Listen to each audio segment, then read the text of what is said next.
Buenas tardes, bienvenidos al Vitalik Inflation Tour 2021. Vamos a hacer una conversación, un ida y vuelta. Van a poder dejar preguntas en Twitter. AskVitalikBA es el hashtag para que puedan dejar sus preguntas. Así luego se las transmitiremos junto a Oli Goldschmidt, que nos está ayudando hoy con el hosteo de este evento bastante especial, bastante único. Esto ocurrió en 2 días. La idea surgió el domingo por el propio Vitalik, que dijo: no quiero que esto sea un viaje exclusivo, simplemente de vacaciones. Yo vine acá a querer ayudar a la comunidad de Ethereum argentina, quiero ayudar al país. No es un viaje político ni preparado en ese sentido, simplemente una forma de conocer nuestro país, donde ha despertado un montón de interés que es consecuencia de todos ustedes, que están transformando a la Argentina genuinamente en un Crypto Nation, a Buenos Aires en una Crypto City, y tenemos la dicha y la fortuna de tener a la referencia más importante de la industria visitando nuestro país. Sin más que agregar, comencemos la charla.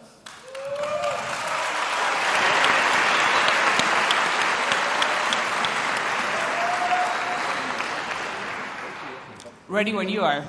Ready? Yes. Ready, maybe. How are you liking Buenos Aires and Argentina? I'm very impressed. I definitely was not expecting to see a community of anywhere close to this level of size and energy. Just the number of people here, the number of projects here, the excitement of the people here, and is definitely amazing. It's much more than I've expected, even more than I've seen, I think, pretty much anywhere else in the world so far. So, yeah, no, I think it's... yeah, no, it's... yeah. I think people are incredibly excited that you are here. And for what I've seen, had you experienced this level of rock star anywhere else? No. No? First time. How do you like it? Oh, dear. Oh, dear. Oh, dear. Do you sometimes regret that you went public with this, or? That's a good question. I don't know. I haven't really thought about that. Okay. How would you describe the Argentinians after these very first days that you were hanging out with us? How do I describe Argentina? I guess people seem very friendly. The city is very nice. It feels like a good place to spend time. People here seem very smart and very motivated. Like, I think the difference between here and some of the wealthier countries is that, like, in wealthier places, there's people who are excited about, like, crypto as, like, the ideas and the theory. But people here, like, they feel this very kind of genuine excitement that, like they deeply understand that this is something that's solving real problems for them, and like, very connected to, like, the fact that like, blockchains and cryptocurrency are already providing, like, a lot of value to people here, and like every day, and very easily could provide even more value. So that, like, that kind of spirit, I think, is something that's just like very refreshing and very exciting to see. Has anything that you knew before from Argentina impressed you in any way? And I think I definitely had an impression before that, like, there were a lot of excellent Ethereum projects, and even projects that were, like, recognized for their value worldwide, were either partially based here or at least had people here, like Kleros. I've been a fan of Kleros for a long time. Part of the Kleros team is here. The Open Zeppelin and the Nomic team, I've been very aware of their work for a long time. Obviously, Proof of Humanity is... like, Proof of Humanity is one of those things that I think is, like, really important. It's, I think, one of the kind of big missing pieces of infrastructure that could really make the Ethereum world a kind of a more inclusive place. I've heard you talk about the onboarding aspect of proof of humanity. Exactly, yes. I think like one of the big benefits that I could see proof of humanity providing in the long term is that like if it provides people the ability to just get like even a little bit of cryptocurrency every month just by putting up a profile, then like that makes blockchain applications much more accessible, right? Like even if it's 25 cents a week, like 25 cents a week is not enough to pay for your food or your healthcare, but it is enough to ensure that you can send a few transactions on a rollup, right? And so like one of the reasons why like I've noticed some people from, I guess like you could call the more left-leaning decentralization space, like some of them are suspicious of cryptocurrency, is that like cryptocurrency-based applications are not as accessible, right? And like you need to have cryptocurrency to get them. But like if we can just like reduce that barrier, right? So you can just like go ahead and start participating, even if you're not like you don't have money, and even if you're not in a place where you can like get cryptocurrency like, because you don't have exchanges. Like I think that can address that concern quite a bit. So proof of humanity is great, Open Zeppelin is great, Kleros. I remember about 4 years ago I made this post on Reddit saying like, hey, we should have decentralized courts. And then like 1 or 2 years later, like, hey, Kleros, it's a decentralized court, it exists. So Kleros is great, Pope, the proof of attendance protocol is also great. Yeah, so like all of these lovely things that like people around the world have all known about for a long time. Like they all come out of here. So I think there's just an amazing amount of talent here. And yes, that amazing amount of talent is also combined with a difficult context, to say the least. Yes. So how do you think decentralization could help a country that has a shaken currency? Yeah, one of like the impression I've gotten of Argentina so far is that it's a country that has a low state capacity but very high people capacity, Wow. and that's something that I think in some ways might even be the perfect environment for blockchains to make a big impact. Like it's like just the fact that the peso is inflating very quickly, and like people just understands the fact that like they can't like they can't hold it for long periods of time. They have to like constantly work with money and like constantly figure out like how to like avoid getting hit by the inflation. Like constantly think how to like juggle between different assets.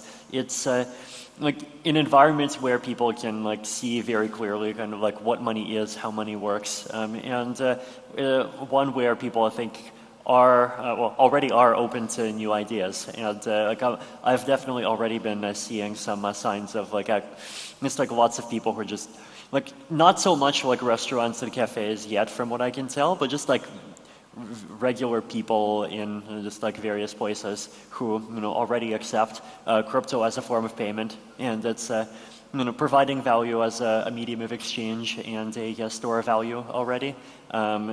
There's people working on like even just all of these like decentralized projects, like going beyond currency, like all of these the DAOs, like NFTs, like all of these things. Like I think people just like understands the value very easily. So I think there's a lot of potential. Though I think like what kinds of applications end up working, I think like I can't even predict it ahead of time. Like I'm terrible at predicting. Like 3 years ago I was on TechCrunch in San Francisco and I told the entire stage that NFTs are overrated. So I think it's ultimately like up to the Argentine people to like figure out what applications can succeed and to actually make it happen. Yes. And NFTs, any other prediction that you dare say today? I mean, like I feel like DAOs are like the thing that's finally ready to happen. It's like DAOs are the sort of thing that I think requires some level of like critical mass to be able to get some adoption. We've been seeing, I think at the beginning there were like only a few DAOs, right? Like obviously there was the DAO at the beginning, and that ended up, like that was this kind of experiment that was not thought through very well, like neither on the economics nor on the technology. And people were predicting the economics would break, but the technology broke first. And of course, that led to some problems that we already know about. But since like, over the last like maybe 2 years, we've seen this kind of second generation of DAOs where the economics and the technology are like, thought through much more. And like there's big DAOs, and then there's little DAOs, like there's DAOs behind DeFi projects, and then there's just like 20 people coming together and saying, hey, like we're the Buenos Aires DAO, or like, you know, we're the DAO for this particular city or this country, and like let's pull some resources together and like just try to like do useful things for our home. And that's it feels like the energy to make that happen is there. It feels like there actually are a lot of like very cool and useful things that could be done in that way. So I'm looking forward to DAOs doing more over the next 2 years. Perfect. So not overrated, just a little old-fashioned maybe? Yeah, well, there's like DAOs were like, you know, first overrated and then underrated, and like I'm hoping that over the next few years they can become like properly rated and very successful. Properly rated. Yeah, I'm hoping they'll become very successful again. So you think online communities that are starting to form around DAOs will end up meeting in real? I feel like the kinds of like formats of cooperation that are emerging naturally over the internet, like they're outpacing formal structures very quickly already. But like even just one example within the Ethereum Foundation, like if we want to like do research around like improvements to the Ethereum protocol or improvements to zero knowledge proofs, improvements to VDFs, like any kind of cryptography, any kind of math. Like what happens is like people just form a Telegram group, like 5 people from the Ethereum Foundation come in, like 2 people from Starkware come in, some people from Aztec come in, like some academics come in, and like people don't even really care about the formal structure because like I think people subconsciously know that like the formal structure is stupid anyway. Like they're just like what matters is like getting the people in and like actually like, you know, doing the cooperation that needs to happen. It's this kind of very flash organization style, and then like the great things end up happening, right? And like we've seen that kind of style like sometimes even happen very quickly, right? Like EIP 4488 that was kind of like specced out very quickly over the course of about a week. EIP 4444 like fairly quickly over a few weeks. That was the history removal one that could improve scalability. EIP 4337 for account abstraction. That was like myself, then a couple of people from OpenGSN, a couple of people from Nethermind, and just like, you know, came together, made a Telegram group, figured it out over 2 months, and, you know, now it's just going from there. And like the nice thing about DAOs is that I think they're like a format for cooperation, like they're a formal structure that actually can be fast and responsive enough to work in this kind of world. So that's perfect you said that, so I can ask about governments again. Amazing. Okay, so what do you think regulation would look like for a country that's trying to attract crypto talent and capital? I think like there's obviously a spectrum of different things that governments could do. Obviously on the more extreme end of the spectrum, there's like adopting legal, like Bitcoin or Ethereum or like Shiba or whatever as a legal tender, and like, you know, if you want, you can obviously do that.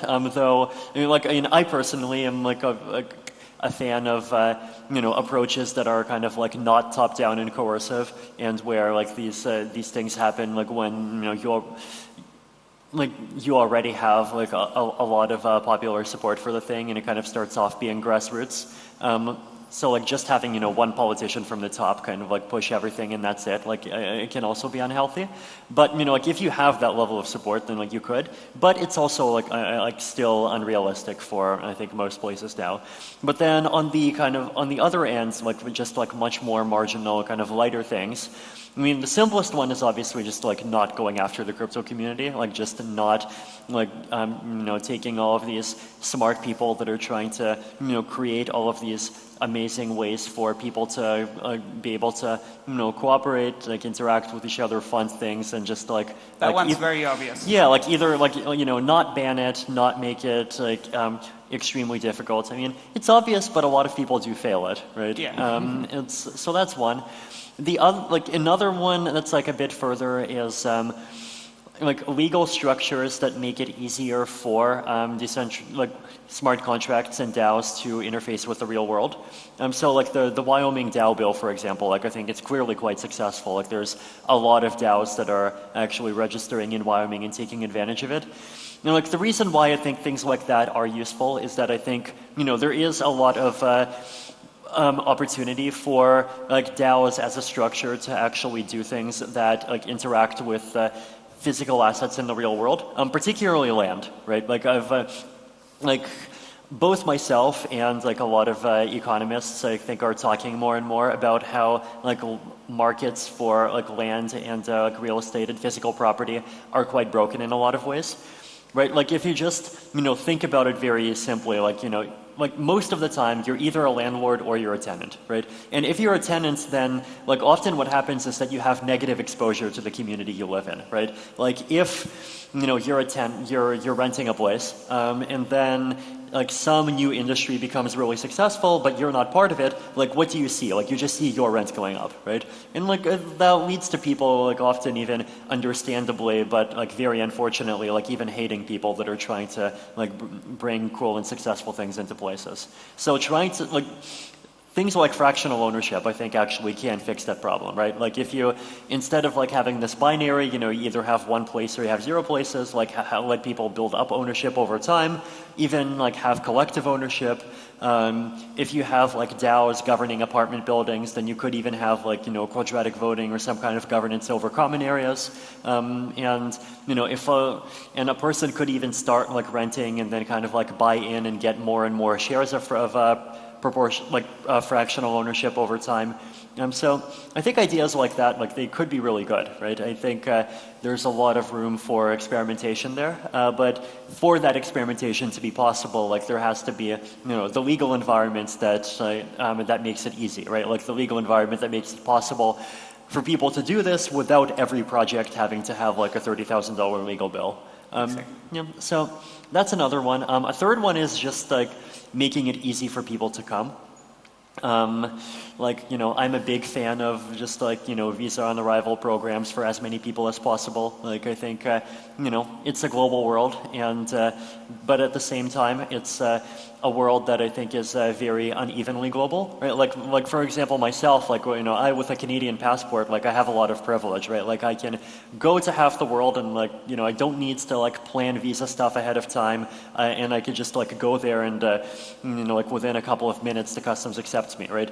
And that's a privilege that a lot of people around the world, I think even people with Argentina passports don't have, right? Exactly. Yeah, so like, and I think especially in this kind of a modern world that like depends so much on people being able to just like quickly come together and just like cooperate and do things, people being able to just like more easily move around and come is like something that's so valuable.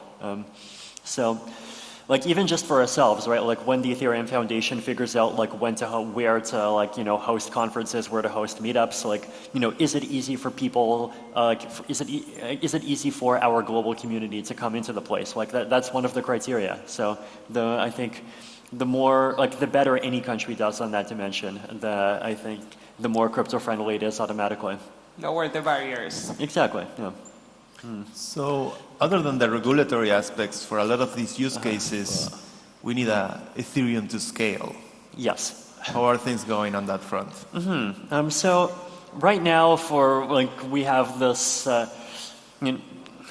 There's like a lot of things that are happening in parallel in the Ethereum protocol, right? Like about a couple of weeks ago, I published this kind of roadmap diagram trying to describe what's going on, where you have the merge, the surge, the verge, the purge, the splurge. This new roadmap. So I was on the phases roadmap. So now we have the merge, the splurge, the verge, the purge, and the surge. Yes, looks like a poem. Exactly. Yeah. I mean, a lot of the ideas are the same. I just kind of like drew the boxes in different ways and gave them funny names. I hope people like the funny names and use them. But like the merge, obviously, proof of stake. I think we all I love proof of stake. Well, okay. I should say there are important things that do get lost with the switch to proof of stake, right? Like there's, like I think even if you look at like the early stages of mining, right, with proof of work, like Bitcoin from 2009 to 2012, it was this like very democratic thing. Anyone with a computer could just like go and get Bitcoin, right? And I think like if that did not exist, Bitcoin would not have succeeded, right? And like with Ethereum too, I think the 6 years of mining that we've had so far, like in terms of just opening up the supply more and letting more people get ETH, I think it's done a lot of good.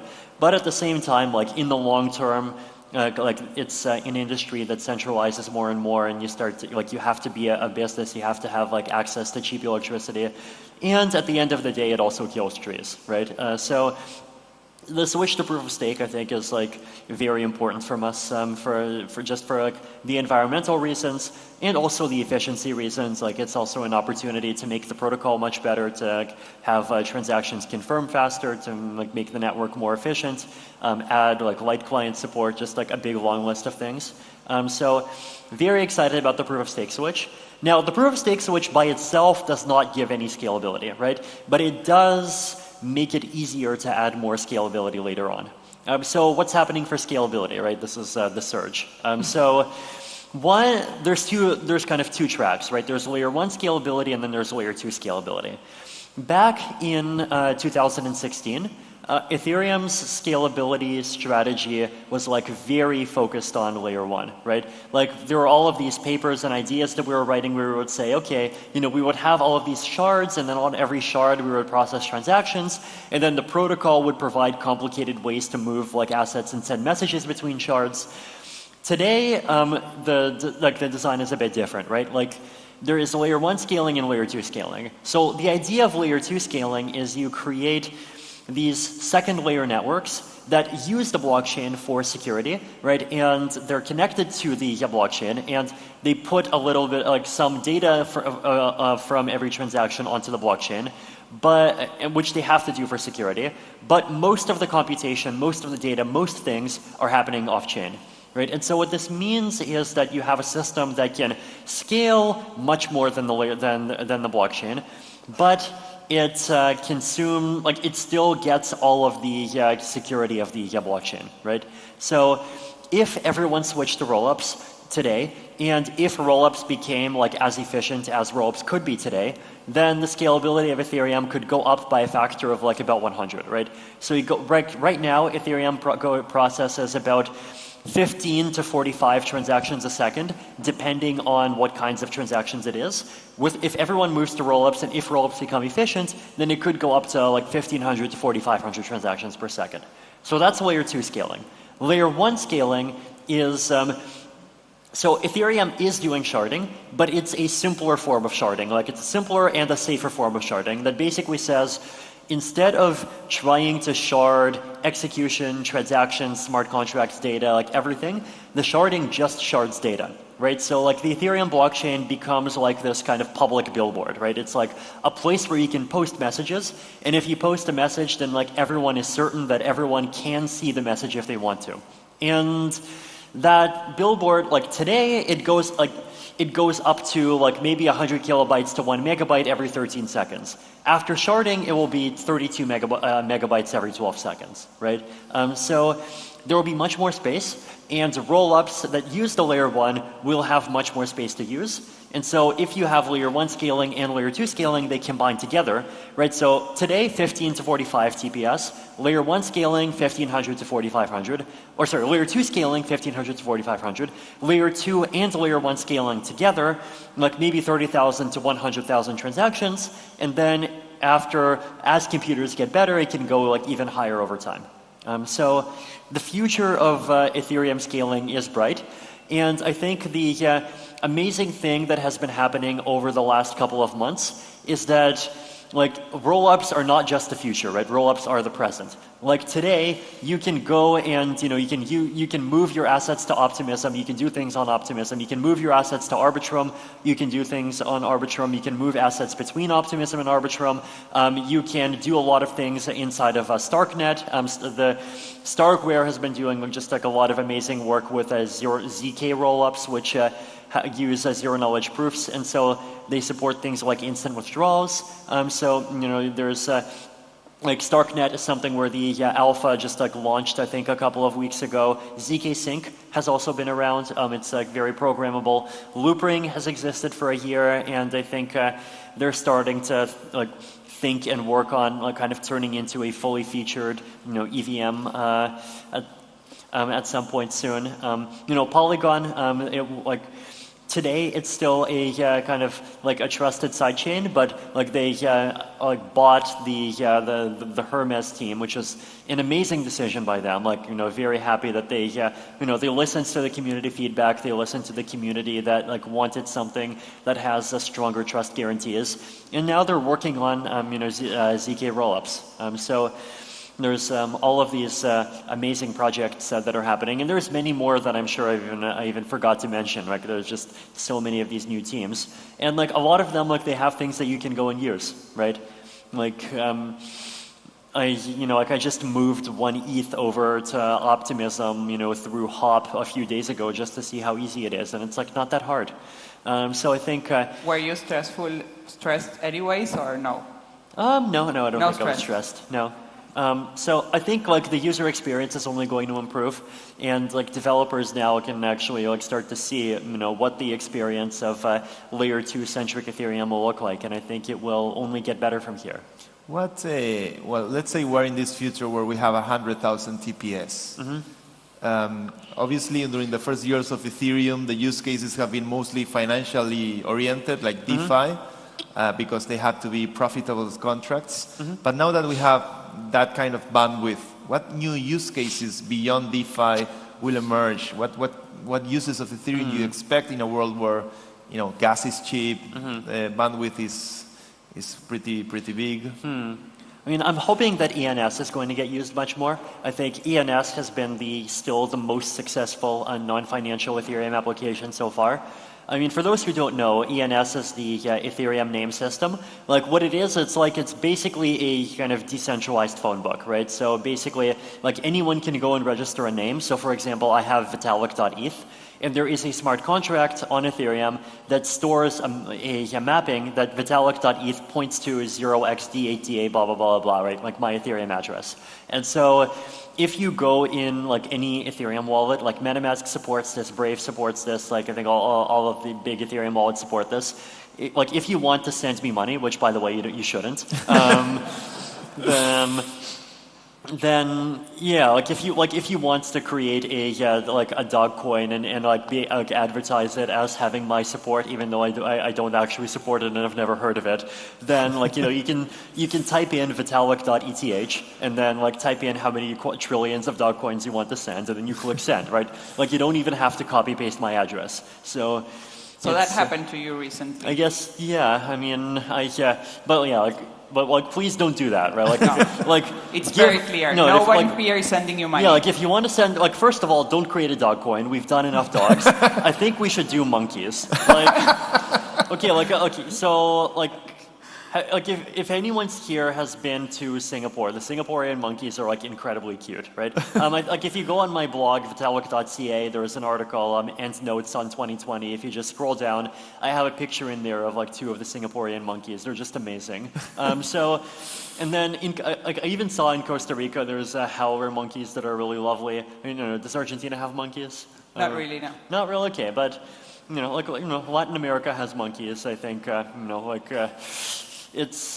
we should have more monkey coins. So if you make a monkey coin, instead of giving half the supply to an individual, you should give half the supply to a DAO, and that DAO should fund charitable projects. It's happening right now. Monkey coins are coming right now to a DAO next to you. Exactly. So if you make a monkey coin where half the supply goes to a good charity, then I support you. Okay.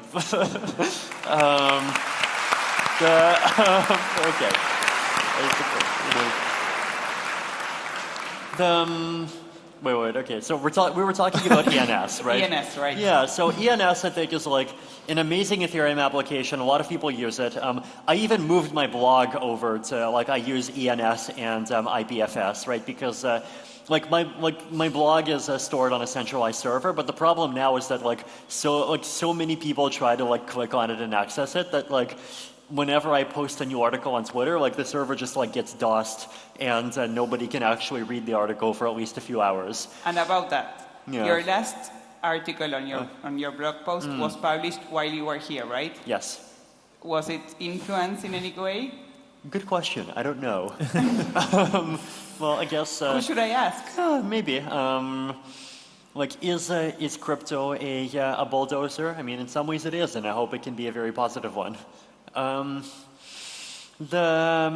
So what I do now is I upload my blog to IPFS, which is basically a decentralized network that just stores files, and then you take the hash of the root of the directory on IPFS, and then you upload that to ENS. And so now, if you access Vitalik.eth through a browser that supports it, then it asks Ethereum hey, what hash is Vitalik.eth registered with, and then you see the hash, and then it asks IPFS, what are the files that are connected to that hash, and you just download it, and it's fully decentralized, scalable. Well, okay, today I think it's still most of them still go through centralized gateways, but we're fixing that, right? With proof of stake, we're fixing that. We're fixing some of that, right? Because with proof of stake, we're going to have much better light clients, and so hopefully we can get rid of Infura centralization, right? Wallets are not going to have to dock to Infura. Wallets can talk to a whole bunch of light client servers, and they can actually verify the branches, they can verify the blocks, and we can have something that's much more decentralized and secure. So if you're a wallet developer, please. Proof of stake, merge, we can have much more decentralized wallets. Let's do it. Let's get the ecosystem off of Infura centralization. By the way, did you know that the Infura logo looks very similar to the Chinese character for king? I just I don't know. Didn't. Yeah, the metaphor. I just find it so funny. No.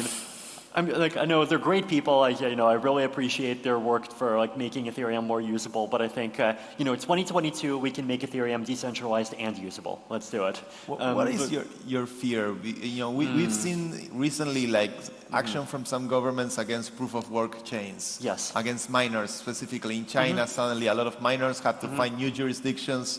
In Venezuela, the government surreptitiously took over a lot of mining facilities.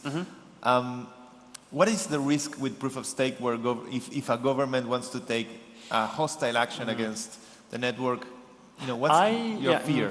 I actually think proof of stake is much more censorship resistant than proof of work. This is one of the benefits that people don't talk about enough, right? People focus on being more efficient and not killing the environment, which is all true, but and very important. Yeah, it is important. The censorship resistance aspect, right? With proof of work, what are you doing? Basically, you're just creating this big thing that consumes a huge amount of electricity that's just extremely visible, both to the power grid and probably to anyone flying a helicopter over that has an infrared camera, right? And so it's very easy to detect, and if you're mining, the government can just come in and just shut you down. You're probably even way more visible than the marijuana farms or whatever, right? Whereas with proof of stake, all you need to be a proof of stake validator is you just have a computer, yeah, and the computer can be anywhere, and it's just a tiny little computer, just one tiny internet connection.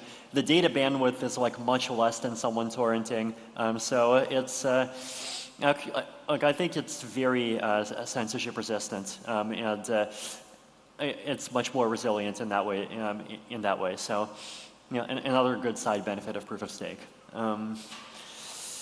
What else? Yeah, so that's proof of stake, right? Lots of benefits. We talked about scaling. Lots of benefits.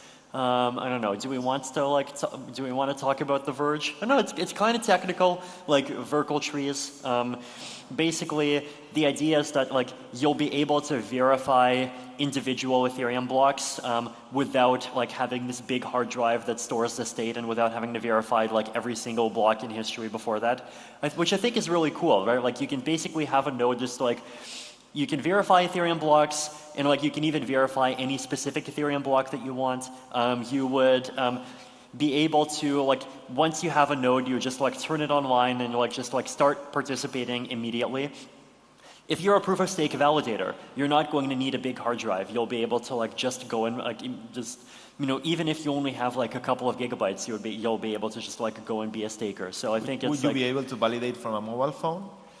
That's definitely my hope, right? Like I think, like I'm definitely a fan of mobile phone staking because like mobile phones are just like one great example of like a type of computer that lots of people have lying around that they're not using, right? Like if you know, like there's just lots of secondhand phones, right? Like there's there's lots of people that just like wants to upgrade, and then like if you've upgraded, then you know you have an old mobile phone, and then if you have two old mobile phones, like you know you should give one of them to someone who doesn't have as much money as you do, and you know maybe like they are computers, and they're powerful enough computers, I think, to run the beacon chain as it is. I mean, like over time, especially as we add like things like zero knowledge proofs and we can make verification more and more efficient, I mean, I'm optimistic about that. That level of adoption. Yeah.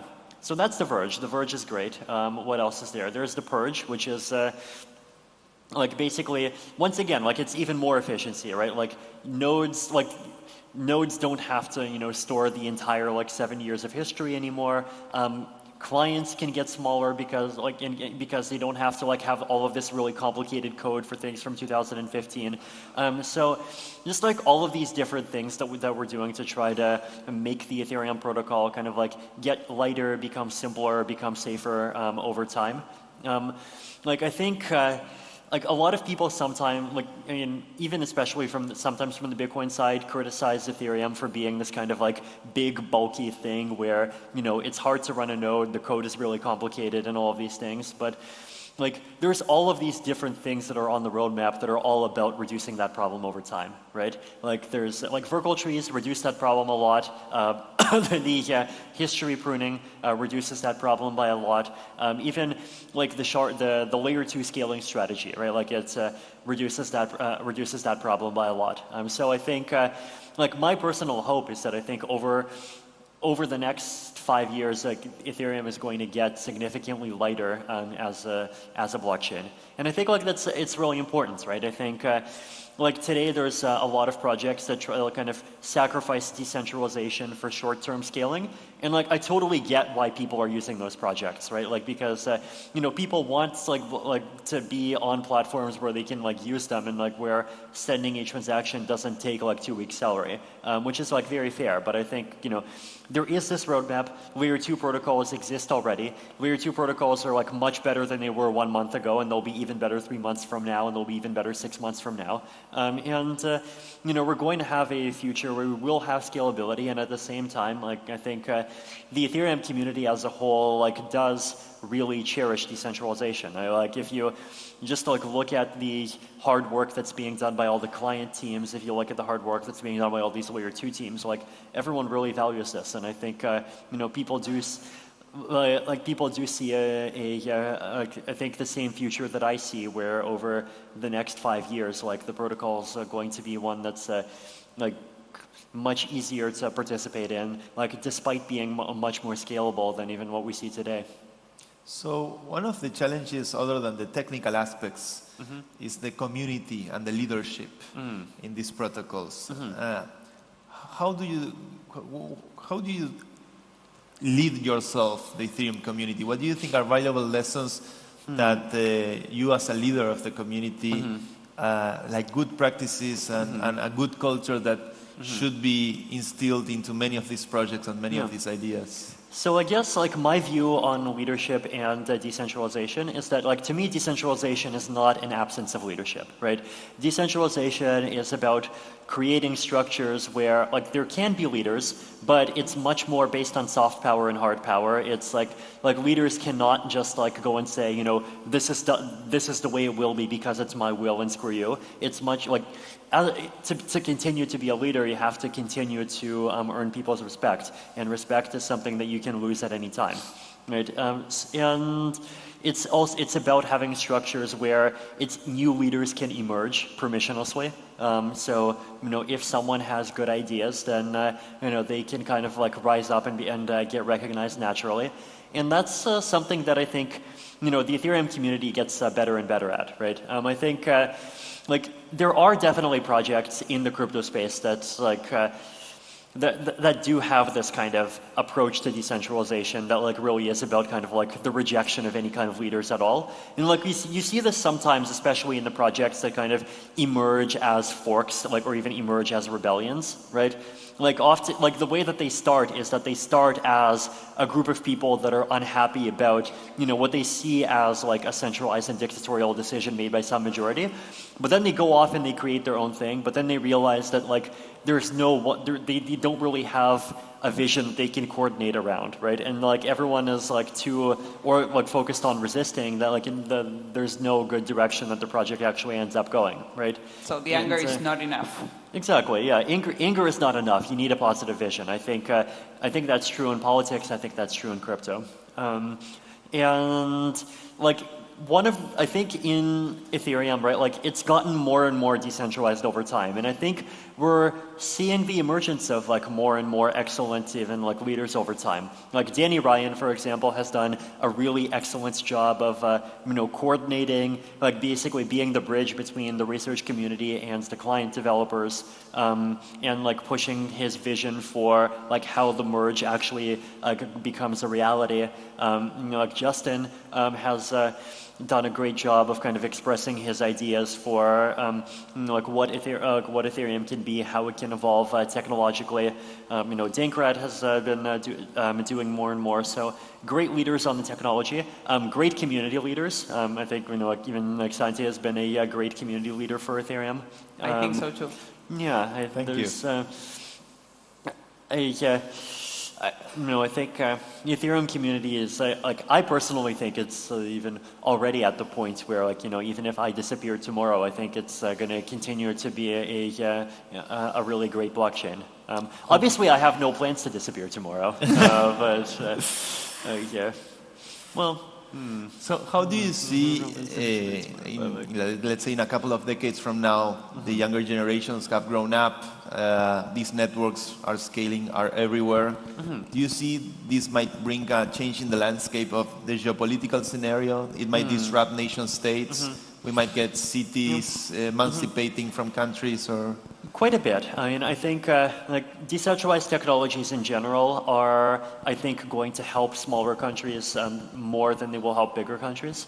I think there's a lot of trends, I think, right now, like especially in centralized tech, that really are benefiting the bigger countries, right? Like if you look at the charts, like especially post 2008, like a lot of the GDP growth has been going to the US and China, right?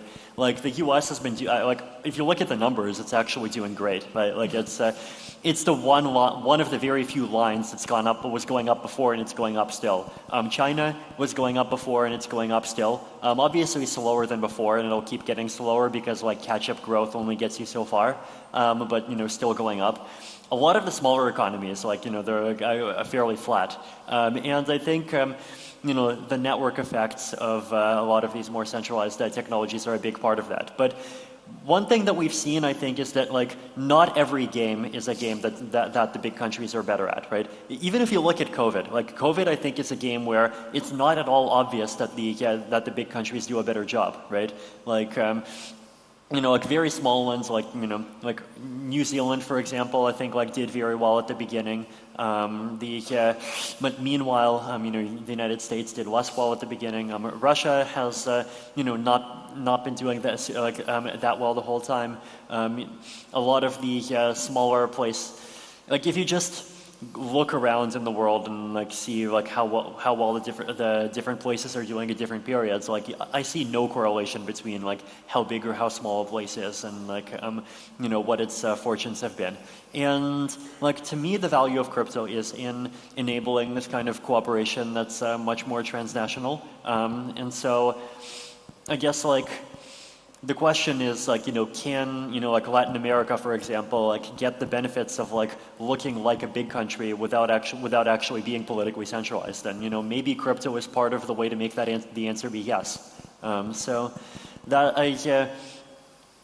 and we've been seeing this already. Like as I mentioned, like Argentina has had a huge amount of crypto talent show up, despite kind of not really being a center of the world economy in a more traditional way.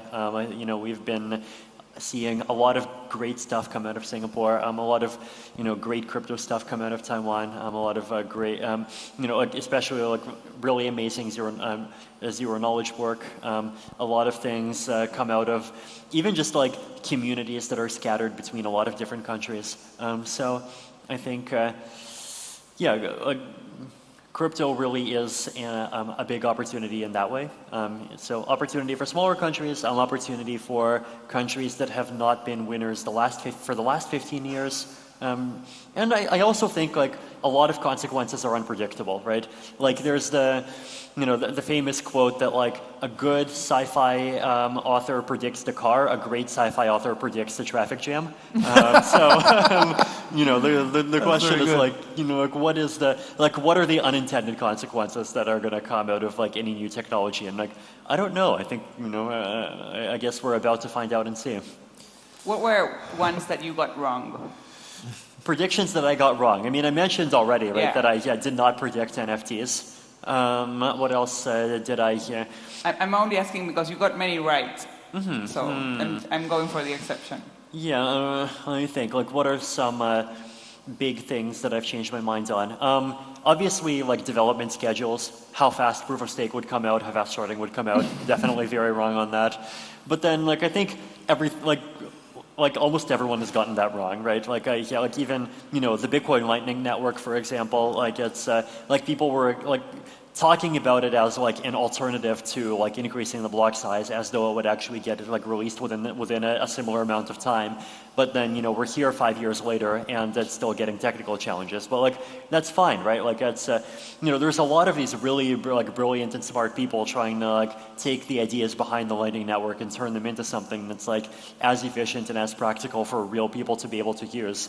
And it's just like the problem is hard. And I think like a lot of the problems in like many kinds, like in Ethereum and in Bitcoin, and I think the newer chains are going to discover this too. A lot of the problems are harder than they anticipated.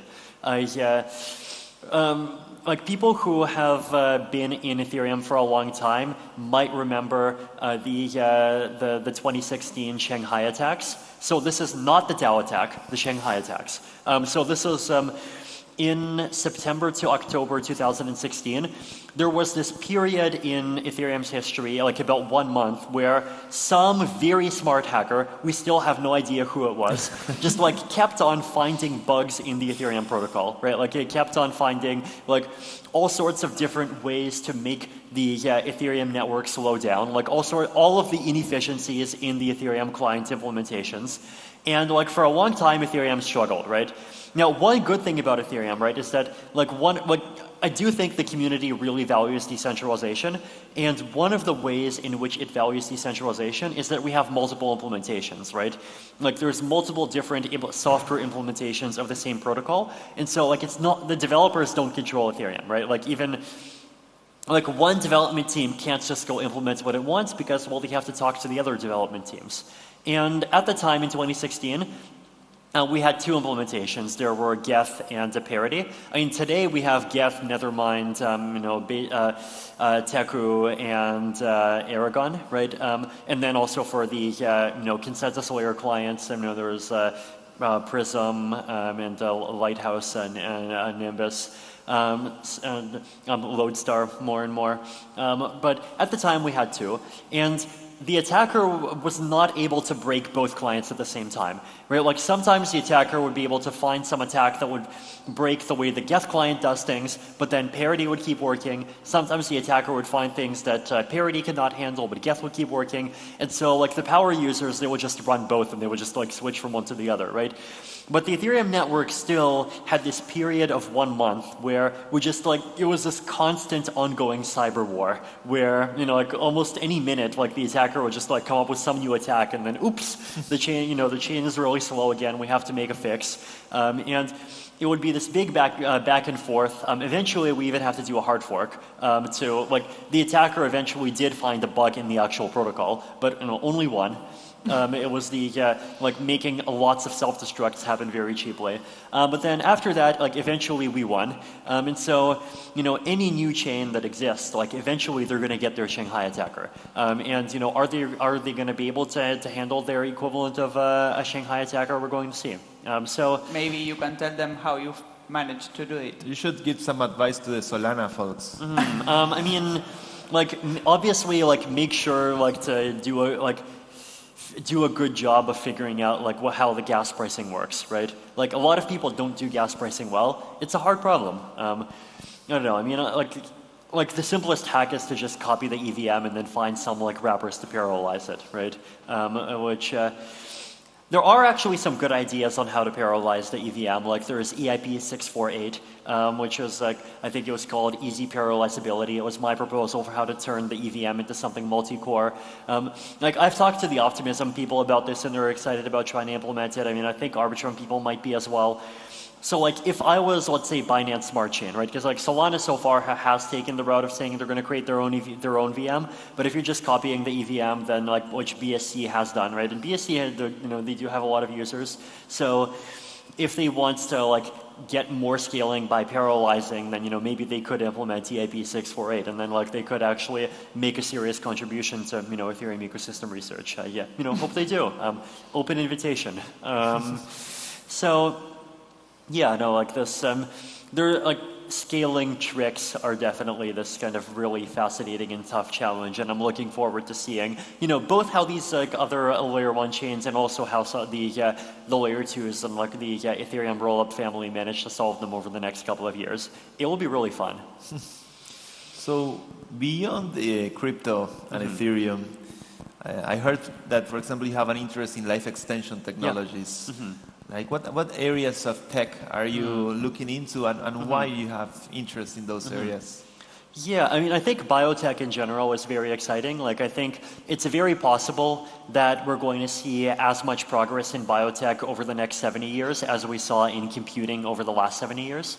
Right? Like if you think about computing over the last 70 years, like in 1950, you know, like we had these big computers, like I think we had the ENIAC for the first time, and even in the 1960s, like we had these big computers that were like the size of a room, and the science fiction of the time, you know, it was predicting that everyone would have flying cars, we would be going to Alpha Centauri, and like we would have, you know, like these machines that would make magic food for everyone, but the computers would still be as big as a room.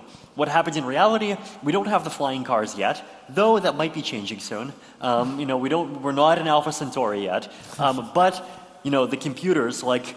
The computers are tiny, but like, you know, and the computers are so much more, even more powerful than what the sci-fi was predicting.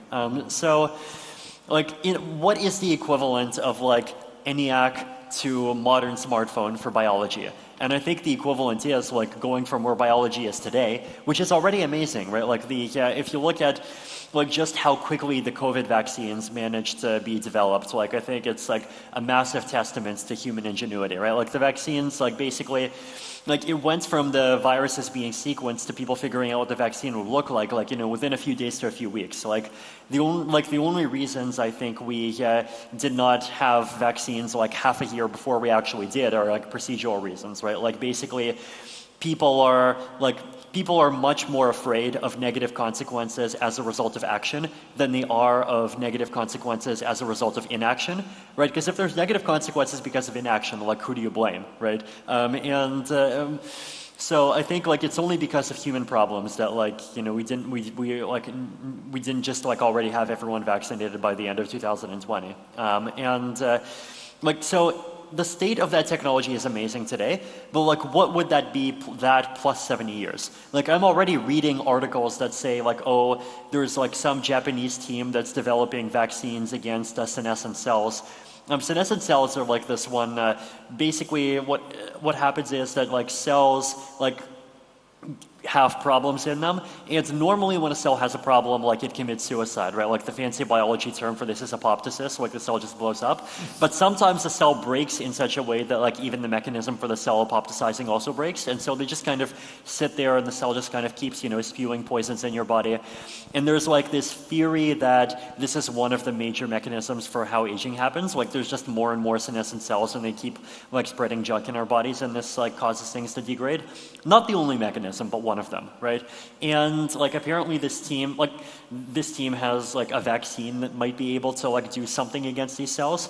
And they're not the only project, right? Like there's even like studies that are looking at the question of like, you know, if you just like basically like replace a big chunk of like people's blood with like basically water and protein once every year, right? Like, you know, would that by itself be enough to get rid of the senescent cells? There's even studies that show that like, you know, is donating your blood once a year like enough to have some impact? So a lot of studies, a lot of research, both kind of like very low-tech things and like trying to figure out if it works, and also very high-tech things. Like we're still in the Stone Age of like figuring this stuff out, but I can easily see 70 years from now, like us being able to like basically reverse aging to the point and like basically do with the human body what we can do like with cars today. Like that kind of future is going to be really amazing in a way that I think people haven't adapted to yet, right? Like lots of countries around the world have big demographic problems.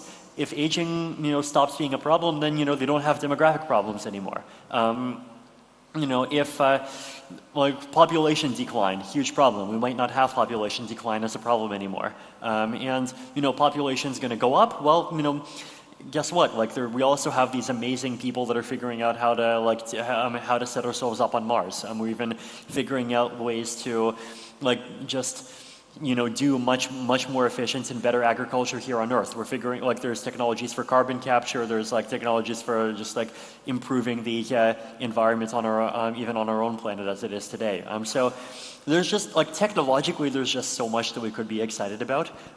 That yeah, I mean I think you know the 21st century in a lot of ways is going to be a really great century, and I think you know there's a lot of things for like people everywhere to be excited about. Bueno, guys. Yes. So I just wanted to let everyone know that Ask Vitalik BA, it's trend topic now. Yes, in Argentina. Trending topic. All right. And I've been sharing with you and you, yes, different questions, like 6, 7 questions each. Some social, some technical, yes, for Vitalik, done from the people from different places. We have people from Spain, well, from everywhere in the world writing. So this is what I suggest. Olivia, if you want to do one of them question, you can do it, but start reading and choosing which ones you want to answer. Perfect. Thank so you. Here's one. What do you think, which is the best role politics should take towards crypto adoption? I feel like I've talked quite a bit about that already, right? Okay, let's go to the next one. Sure. Is there a scenario in which you would say Ethereum failed? I think if Ethereum fails to scale, then Ethereum definitely fails. If Ethereum succeeds at scaling, but it turns into something that's very centralized, then I think it's also failed. If Ethereum succeeds at scaling and at being decentralized as a blockchain, but nothing interesting gets built on top of it and no one actually like gets value from it, then it also fails. So those are all risks, and I think you know, those are definitely things that we really need to like try hard to guard against. But I think there's a lot of people who are like in the community who are very dedicated and who are trying hard to guard against all of those things. So I'm optimistic. Sorry, Do you think that ETH might end, this is not even about the flippening, might end the dominance of BTC or like make BTC obsolete? I feel like what's happening with cryptocurrencies is that like one of the reasons why it's hard for any of them is to go to zero is that like they get really dedicated communities, right? Like these aren't just products, like these are ecosystems around communities that have values. Like if you talk to Ethereum people and if you talk to Bitcoin people, like the things that they talk about, the things that they care about, the ideas that they have about technology, the ideas that they have about politics, about society, like a lot of them are very different, right? Like like if I went on a Bitcoin stage and I talked about how much I love the vaccines, I'm sure people would like throw things at me. But maybe in some places, maybe not everywhere. So like just because of that, I think like Bitcoin is not going to go away. Like even if Ethereum scales, even if everything I say about like it becoming more decentralized turns out to be true, look, there is gonna be this big like group of people that still is gonna love and stay with Bitcoin because it's like Bitcoin is Bitcoin, and Bitcoin is the people that they love and that they've grown up with. So I think grown up with, that's a harsh one. Like, yeah, no, it's.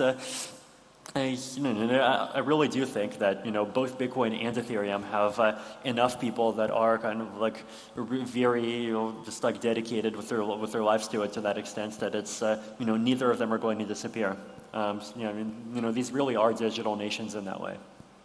Another one. What's your opinion about NFTs communities and projects in art and gaming?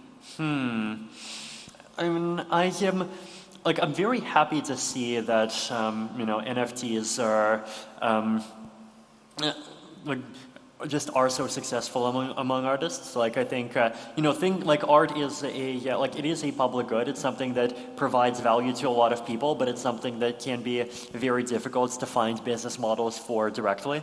And the fact that NFTs are coming to exist as a business model, I think, is something really amazing. I'm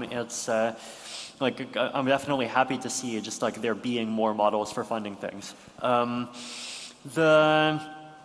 So that's like the good side, right? And like what I'm hoping for now, I think, is to try to one is I think. You can't declare victory until you've survived at least one full market cycle, right? Like NFTs so far, this has been a bull cycle, and NFTs have done well, but we have not seen a bear cycle yet. Yes. Are NFTs going to survive a bear cycle? Are any of the crypto punks and the opti punks and all of the loot and the ether orcs and all of this stuff? Are they going to go to 0 3 years from now? The next time that Bitcoin or ETH go down by 80%, which nobody knows where they start from, but people have to be prepared that wherever the bear market starts from, there is going to be a bear, and everyone should be psychologically prepared for that. Are the NFTs going to drop by 50% or 80% or 99%? We don't know yet. I think until NFTs as a thing have survived a full cycle, I think it's important for us to kind of not declare victory with NFTs yet, right? Because ICOs were a bubble. Lots of ICOs ended up failing. Are NFTs going to last? We'll see. But I think part of the solution to NFTs lasting, part of the way in which NFTs can become something that lasts, is if we start seeing NFTs that have more functionality attached. If we start seeing NFTs that are not just about buying and bragging, but NFTs that are about oh, I have this thing and I can use this thing to do things. This is a virtual item and it has some value in this kind of virtual, decentralized metaverse that we're all co-creating. If we can come up with something like that, then that's an NFT that I think could have very meaningful long-term value. Is that art? Is that a game? I don't know. I think the categories are all merging, right? Yes. Entertainment, information. Yeah, but it'll all come together, and I think what's the combination that can actually succeed and that actually can provide sustainable value to people? I think we're going to find out. You mean uses besides something that good for the community that owns them? Yeah. This one in Spanish. Oh. ¿Qué preferís, tacos o asado? Tacos. Con tenedores duros. Hard forks. Oh, hard forks. Sí, tenedores duros. Here's a question from the audience. I was wondering about what you think about the implications of decentralization of illegal activities. Interesting. I guess, like, it depends what kind of illegal activities. I mean, I think, you know, for as long as there have been rules, there have been people breaking the rules. But there's obviously some illegal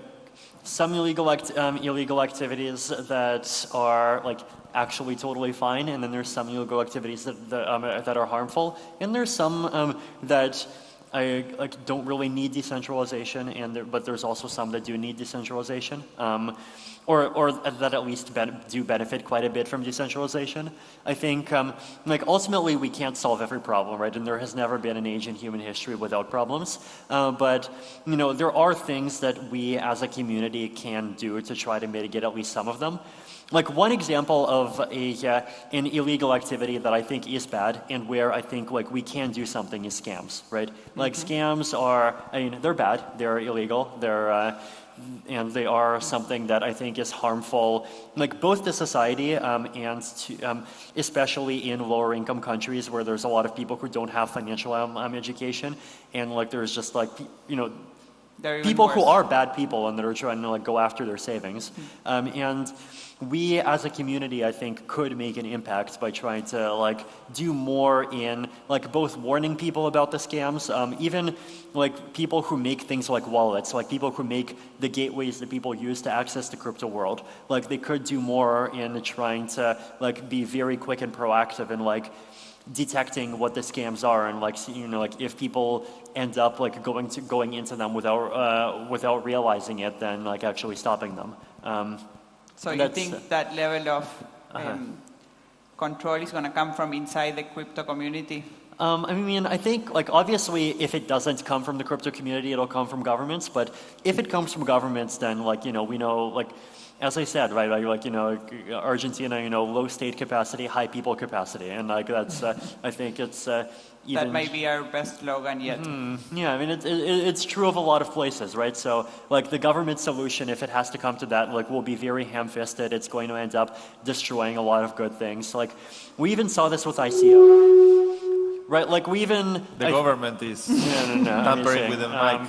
You know, we even saw this with ICOs, right? Like, I think, like, ICOs, like, they caused a lot of problems, but also, like, a lot of very beautiful things came out of ICOs. Like, just one personal example of, like, I think something very beautiful that came out of ICOs is that, like, there's a lot of projects that had big US communities and big Chinese communities, right? Like, and there were projects that were really global and, like, really, like, that actually did manage to, like, stretch across barriers where institutional cooperation is, like, very difficult, especially in the modern environments, right?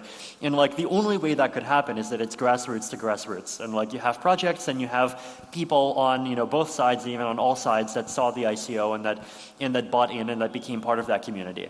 A lot of the more modern, and these more centralized projects, they end up getting VC funding, right? And the problem with VC funding is that, like, you know, it's a format that naturally, like, pushes you toward getting your support from the same group of people who all know each other, right? Because, like, getting funding from VCs, like, it requires talking to people, and you're going to talk to people who you trust. Like, you have to have the trust in the relationship, and so you're going to go for what is familiar, right? And what the result is that, you know, there's just a lot of projects where the initial coin holder base is, like, very US centric. And, you know, like, I'm a very big, you know, I'm a believer in this kind, you know, like, in the idea that, like, the crypto space is global. And I think, you know, it's like, I think if you are going to be pro-freedom, then you have to be globalist to some extent, right? Like, you know, you have to be something that's not centered around one country. Like, you have to be about, like, people from anywhere around the world, like, being able to and actually participating. And that's something that I think Bitcoin did very well. I think that's something that Ethereum also did well. But if a project has a centralized beginning, then, like, it's very difficult for it to actually, like, kind of break out of that box, right? And I think, like, the reason why projects now are going for VCs instead of ICOs, a lot of it is regulation, right? Now, I do think that we have a round 2, right? And the rounds 2 for a kind of decentralized launch is DAOs, right? There are a lot of projects that are even launching as DAOs. There's projects that are turning themselves into DAOs very quickly. And, like, that's beautiful, right? And I think that actually is a chance for us to kind of go back to projects that do have this kind of decentralized community-driven beginning. But it's a place where, we have a responsibility to make sure that goes well. We have a responsibility to promote norms that make sure that this happens well. We have a responsibility to kind of set up the tools so that people know what they're getting into, to promote structures that are, difficult for scammers to take advantage of, and either we can do a good job of all of these things, or we can do a bad job of all of these things, and 5 years from now, the space goes back to centralization. So, which one is it going to be? I think, we as a community have that choice. How do you see, I promise this is a question from the audience, but how do you see Ethereum disrupting social media through things like proof of humanity and all of these, things that can help bring accountability? I think social media is one of those places that's very ripe for new and innovative ideas in mechanism design, because the problem with social media is a mechanism design problem, right? Because it's a problem, it's a place where the whole thing survives because of inputs that are provided by its users, right? Without its users, a social media platform is nothing. But then it's also an environment where you have to really make sure that you're encouraging users to do the right things and discouraging them from doing the wrong things, right? If you look at even just Twitter, for example, right? It's a platform that's just there is a lot of good that can come out of it. There's a lot of good friends that I've made from Twitter conversations, but at the same time, it's an environment where it just easily encourages this kind of very, moralistic, righteous, just everyone yelling at each other. And it's that's not good for nuanced discussion. That's not good for kind of positive sum discourse. And Twitter also has a lot of these problems with, spam. If anyone has looked at, the responses to anything I tweet, it's just that, I tweet something about, even just some philosophical article that's almost not related to crypto, and people are like, Vitalik, look, he mentioned Cosmos. Look, this article mentioned Cosmos. This means that Vitalik supports atoms, and you should buy atoms. Look, hey, when is ETH going to go to 10,000? Look, he said this thing, look, this means that the future is Octagon coin. Everyone should go buy Octagon coin. I actually have no idea if Octagon coin exists. If it doesn't, then you should launch Octagon coin and you should give 7/8 of the supply to charity. That would be amazing. Yeah. So, but if Octagon coin exists today and it doesn't do that, then I don't support it. So it's just, and then obviously there's a lot of manipulation with people having tens of thousands of fake accounts that just and retweet everything. I think I saw even someone made this really fun demonstration where they made a tweet, I think, that was complaining about the lack of quality of basically Twitter abuse prevention, and then within 15 minutes they bought 5,000 likes for that tweet, which is it was just so fascinating to see that. Better mechanism design to kind of reduce the exploitability of social media, I think, is a big problem. And the reason why it's important, right, is because the other thing that we want to avoid is we want to avoid centralized solutions to that problem, right? Once you have a centralized solution, if your solution just depends really heavily on this opaque group of people, or an opaque group of algorithms deciding what's good and bad, then you've basically created this completely unaccountable thing that nobody understands, and it has to be opaque, because if it wasn't opaque, then the scammers could figure out how to dodge it. But then that ends up having this huge amount of control over, culture and politics and society, and that's also bad, right? So if we can have social media that's good at encouraging people to contribute good things and not contribute bad things, and do so in a way that is based primarily not on centralized moderation, but on open, transparent, and decentralized kind of mechanism design and incentives, that's something that could be really good for humanity. So I really encourage people to do more experiments in that direction. I know people are. Are we happy about Jack leaving Twitter? That's a good question. I mean, that whole thing is a mystery, and I think there's a lot of different possibilities, right? whenever someone leaves something, you always have to read between the lines. Like corporate press releases about people leaving are almost never sincere. Like that's a rule. They're never sincere. Yeah, so you have to ask, like, what is the inside story? Like, did Jack get fired?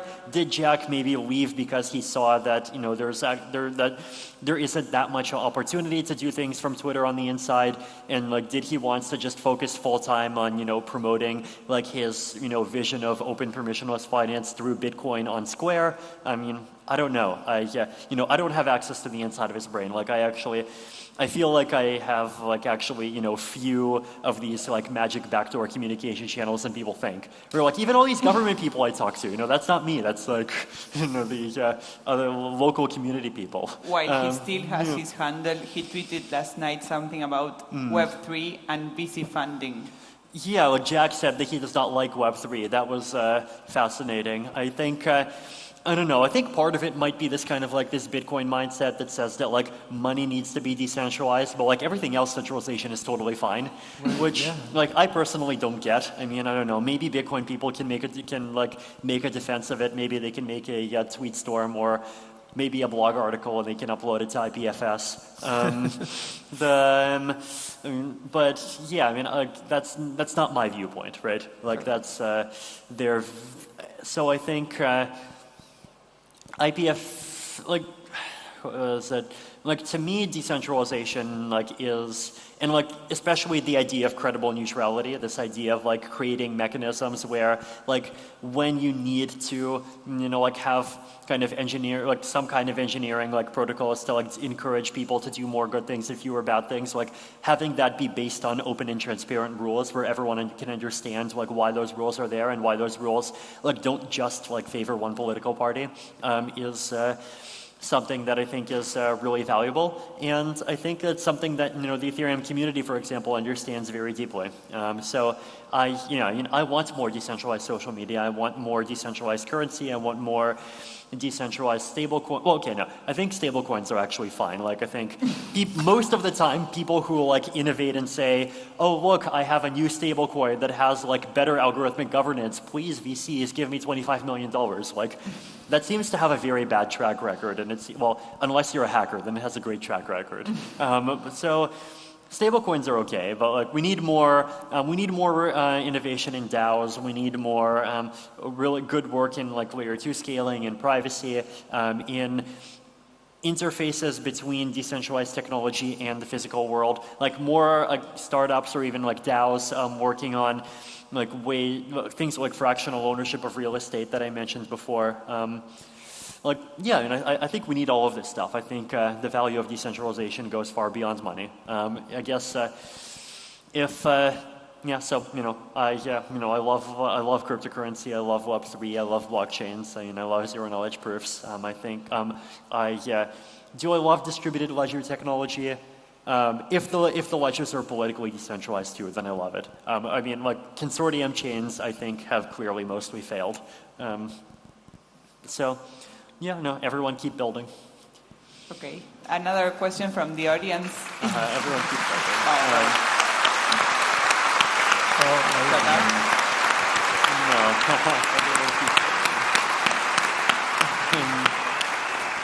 The last question from the audience. What advice would you give to a young 18-year-old, dreaming about the future today? I think the world is open to you. I think it's we're entering this point where like there's a lot of like elements of the old order that are collapsing, and that's true in technology. It's true in politics. It's true in economics. But at the same time, we're at a place where we're not really sure what the things that replace it are going to look like, and it's part of your choice. It is your opportunity and your responsibility to like be part of figuring out what that solution is and helping to build it.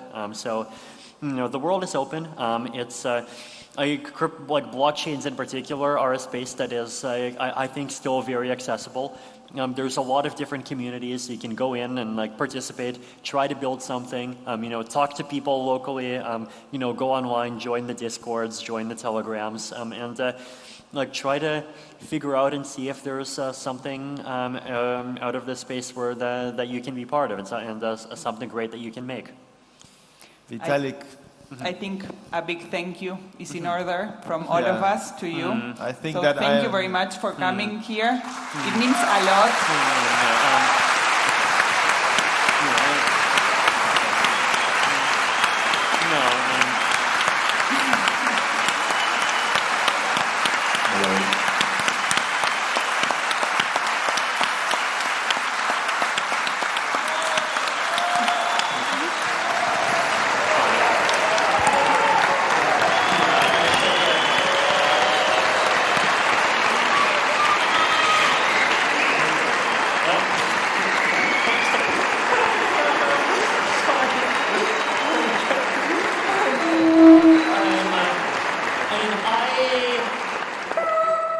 I should also say thank you to the, thank you to Rodolfo, thank you to Santi, thank you to just the amazing community here for just like organizing this whole thing, like going from having no idea this will happen to like being here with 800 people, very well executed work within like, was it like 55 hours?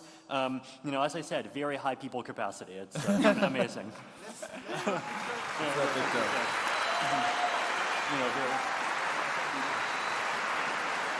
Fine.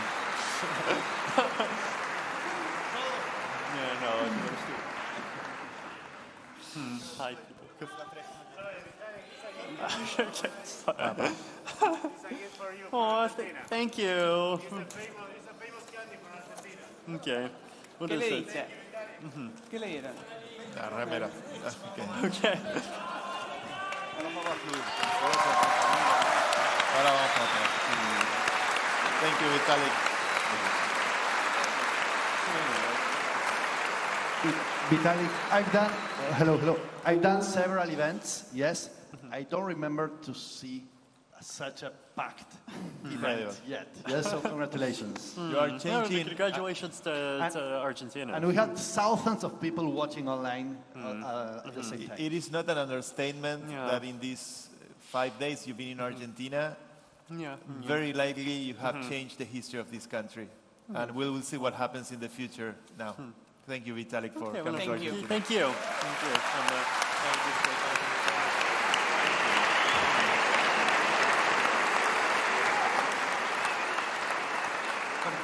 This is not a commitment. I just hope you are able to come back to Argentina soon, yes? And if you plan, come back on December next year, because we're doing La BitConf here, so... Okay, we'll keep that in mind.